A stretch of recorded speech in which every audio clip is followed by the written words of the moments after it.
The Grovesnor House for another one of these press conferences to announce our latest signing.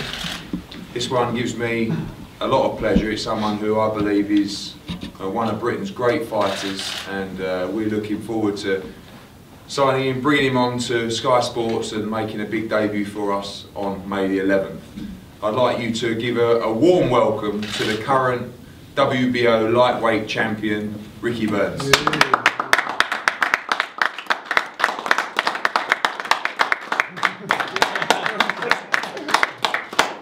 No cheering in the press box. He's definitely here because I picked him up from Scotland. There he is, Ricky, everybody.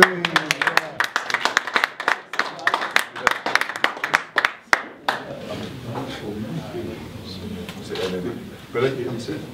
I did it once.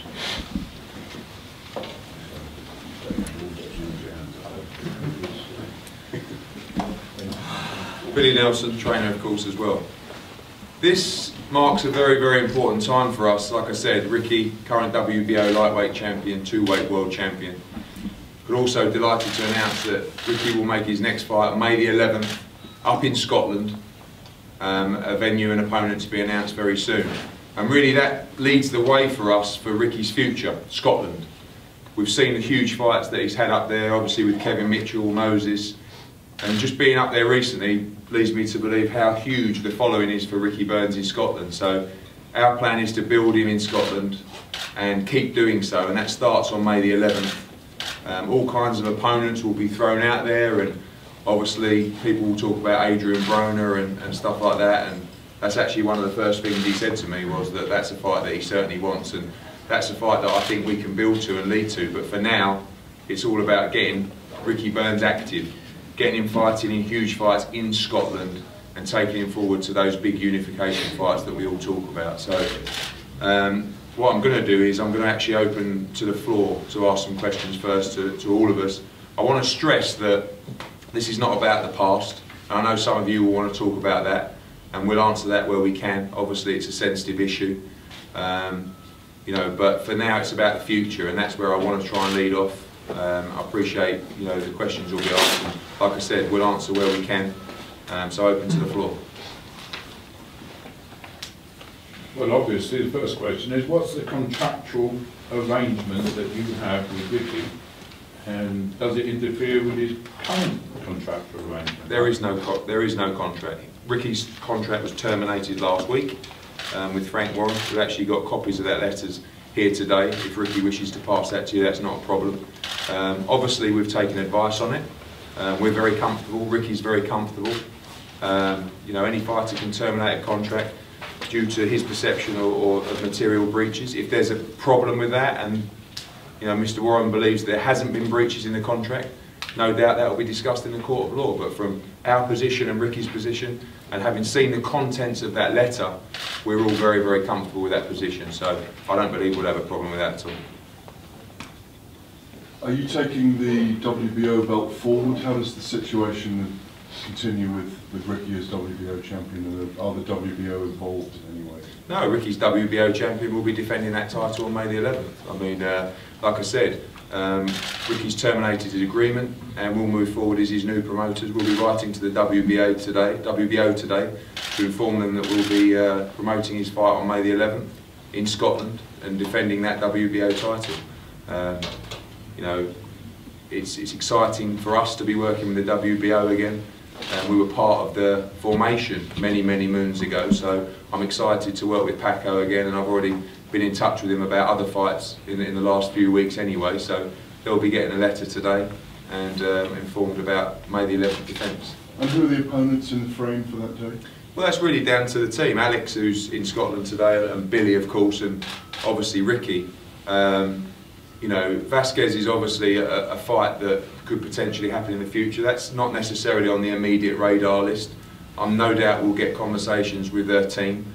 You know, but this has been a very speedy process. Obviously, the contract was terminated last week, and contrary to reports, Alec Morrison will tell you that they have been flooded by other promoters trying to sign Ricky Burns.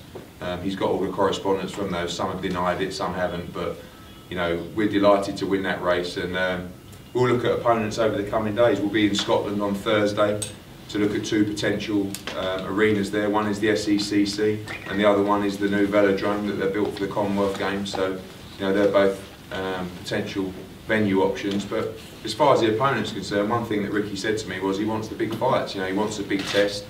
But we're going to box him on May the 11th, and we're going to box him again in September, both times in Scotland. So, you know, we want big fights for Ricky Burns. In my opinion, you know, you talk about the 3 champions of division. Obviously Broner, who looks like he's now fighting Malignaggi, and Vasquez and Burns. They're the clear 3 fighters in the division. So they're the ones that we want to lead to. But it's important that those fights happen in Scotland. And even Adrian Broner, and you might look at me like I'm crazy, but I believe we can bring Adrian Broner to Scotland if we build Ricky Burns right. And that's something we've got to try and do over the coming weeks.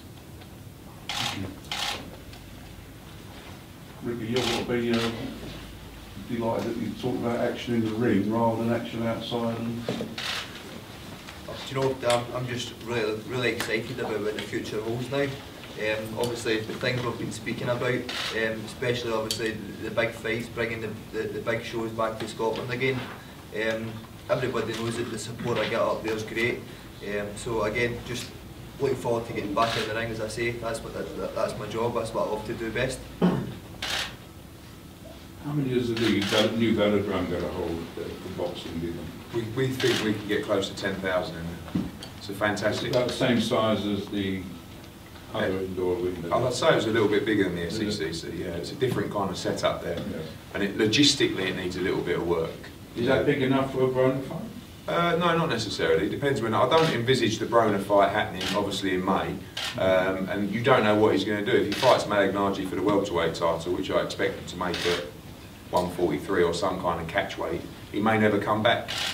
You know, but you know, Broner's not, you know, the pure focus at the moment. The pure focus is activity and building Ricky Burns as a brand in Scotland. And you know, I think we've got massive opportunity to do that. We're actually up there with the darts at the Premier League in a couple of weeks. He's going to be there out on stage, and you know, he's a big star in Scotland, and we think we can make him bigger and bigger once they realise the kind of show we're going to put on with him and a packed undercard with Scottish talent. all the delays, Ricky, it's got to be especially frustrating for you. You know, fights arranged, called off, training, fights arranged, called off. Well, the last 6 months has been a nightmare for me. Obviously, it's not as if the fights are getting called off with plenty of notice. There've been like 2 weeks to go, 3 days to go. Obviously, I need stability in my career, and obviously I'm getting that now. Can you tell us how much it cost you in the training expenses, the postponement? It's cost Ricky well over 5 figures, maybe £13,000 £13,000. For both camps? No, that's between the 2 camps. It's still a lot of money. A lot of money to outlay. And he was looking fantastic on both occasions to have it, both fights cancelled.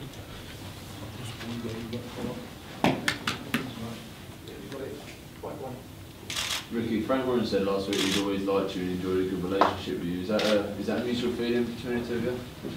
Do you know, honestly, I've got no problems with Frank.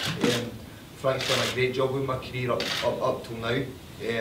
I just felt over the last maybe year or so, things had been working out. There was a few issues that needed sorted, and it didn't get dealt with. So me and Alex, we decided that obviously the best thing obviously for my career was obviously to try put out there, try and get out the contract, which we've done, and obviously find a new promoter, and I think we've made the best choice.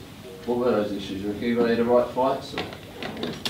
That's not something we discussed now. I mean, like I said, there's copies of the termination letter here, and Ricky will pass those on if anyone really needs to see them. But you know, like I said, I've seen those issues, and we won't have a problem.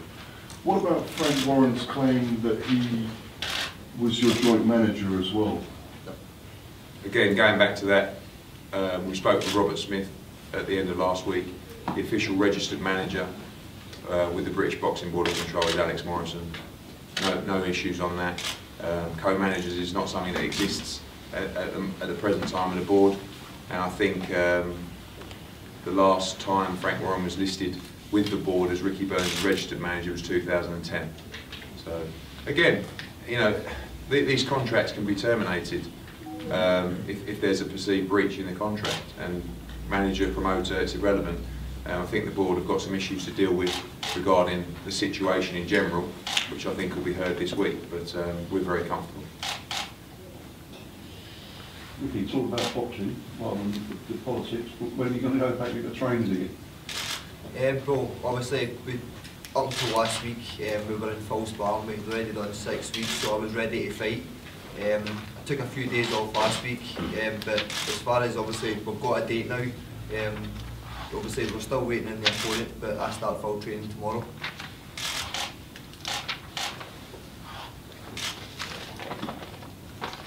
Is there any concerns that your career might deteriorate as a result of your inactivity? Not at all. No, I think it would be different if I was out the gym, if I was obviously not training at all. But obviously I've had fights, well, supposedly had fights scheduled, and obviously I've always been in the gym. The sparring and that we've been doing as well. We've been getting top quality sparring in, so it's not as if I've been blazing about in the gym, so I don't see it being a problem. Any further questions? Right guys, we're going to pose for a photo now, and then we have one-on-ones, and I think we've got some lives to do as well. Thanks for coming. May the 11th in Scotland. See you there.